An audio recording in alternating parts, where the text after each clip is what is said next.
آج ہم اس عظیم رات کا ذکر کرنے جا رہے ہیں جس رات دنیا نے اپنی سب سے بڑی نعمت پائی۔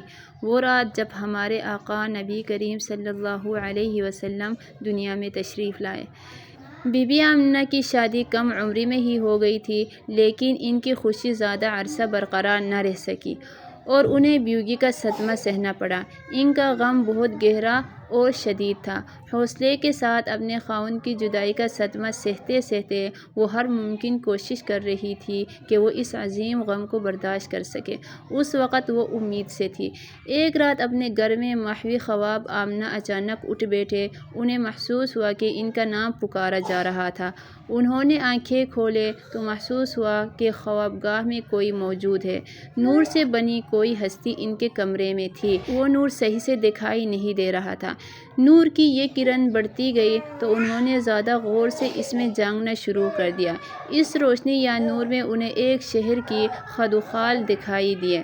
جو نظر کے سامنے سے ڈھونڈ ہٹتی گئی تو انہیں زیادہ واضح دکھائی دینے لگا اور انہوں نے ارض شام کی شہر بصرہ کے قلعہ کو شناخت کر لیا۔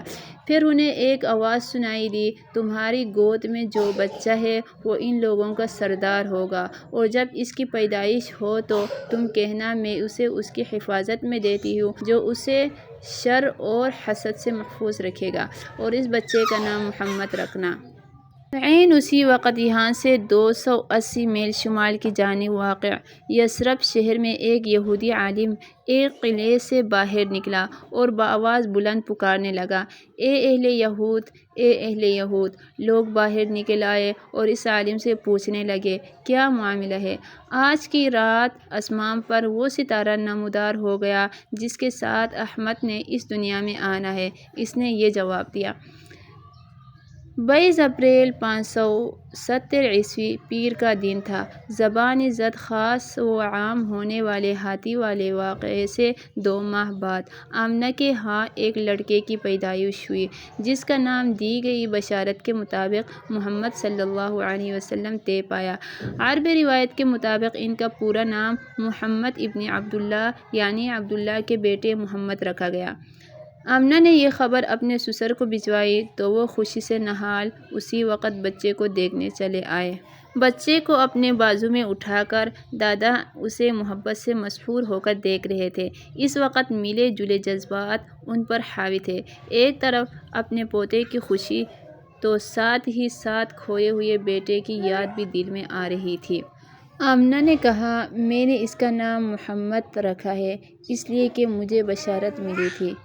محمد اس کا مطلب ہے تعریف کیا گیا، یہ ایک خاص نام ہے۔ عبداللہ نے یہ کہتے ہوئے بے حد محبت سے پوتے کا منہ چوم لیا، یہ جانتے ہوئے کہ یہ بچہ خصوصی حیثیت کا حامل ہے۔ عبداللہ نے اس کا ایک اور نام بھی رکھنے کا فیصلہ کیا، احمد، جس کے معنی ہے بہت زیادہ لائق تعریف۔ اس کے بعد آمنہ اور عبد المطلب چاہتے تھے وہ باہمی مشورت سے محمد صلی اللہ علیہ وسلم کے لیے رضائی ماں کا انتخاب کریں، لیکن دونوں ہی مالی طور پر آسودہ نہ تھے۔ دوسرے قریشی خاندانوں کے مقابلے میں آمنہ غریب تھی کیونکہ عبداللہ نے اپنے اہل خانہ کے لیے بہت کم مال چھوڑا تھا۔ ایک بدو خاتون حلیمہ سعدیہ کہلاتی تھی، اپنے خاوند حارث بن عبدالعزیٰ کے ساتھ مکہ پہنچے۔ حال ہی میں حلیمہ سعدیہ کے ہاں بھی ایک بیٹے کی پیدائش ہوئی تھی جو اس وقت دودھ پیتا تھا۔ 570 ہجری سخت قحط کا سال تھا اور حلیمہ کے خاندان کی مالی صورتحال صحیح نہ تھی۔ ان لوگوں کا مکہ کا سفر کوئی آسان سفر نہ تھا۔ ان کا گاؤں مکہ کے جنوب مشرقی سمیت بھی کافی فاصلے پر تھا۔ یہ لوگ ایک کمزور سے خچر پر سفر کر رہے تھے۔ حلیمہ اور حارث کے پاس دوران سفر ایک خچر اور ایک اونٹنی تھی۔ وہ کم خوراک کی وجہ سے یہ اونٹنی بھی دودھ نہ دیتی تھی۔ ان مشکلات کے بنا پر ان کا سفر بہت سست رفتار تھا۔ حلیمہ سعدیہ مکہ پہنچنے کے بعد آپس میں مشورہ کر کے محمد صلی اللہ علیہ وسلم کو اپنے ہمراہ لے گئے، پھر دوبارہ سفر شروع کر دیے۔ دوران سفر اچانک حارث کی بلند آواز سنائی دی، حلیمہ یہاں آؤ، دیکھو ہماری اونٹنی دودھ دے رہی ہے، بہت زیادہ دودھ۔ حلیمہ یہ دیکھ کر حیران ہوئیں۔ ایک اور امر جس نے انہیں حیران کر دیا وہ یہ تھا کہ اب اچانک ہی ایسا محسوس ہونے لگا تھا کہ جیسے ان کے خچر میں کہیں سے نئی جان پڑ گئی ہے، وہ تیز چل رہا تھا۔ حارث، یہ بچہ رحمت ہے، دیکھو ہمارے لیے معاملات ابھی سے بہتر ہونا شروع ہو گئے ہیں۔ وقت گزرنے کے ساتھ ساتھ حلیمہ اور ان کے خاندان کے لیے چیزیں بہتر سے بہتر تر ہوتی چلی جا رہی تھیں۔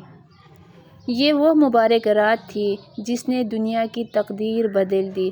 اللہ تعالی ہم سب کو نبی کریم صلی اللہ علیہ وسلم کی سچی محبت نصیب فرمائے، آمین۔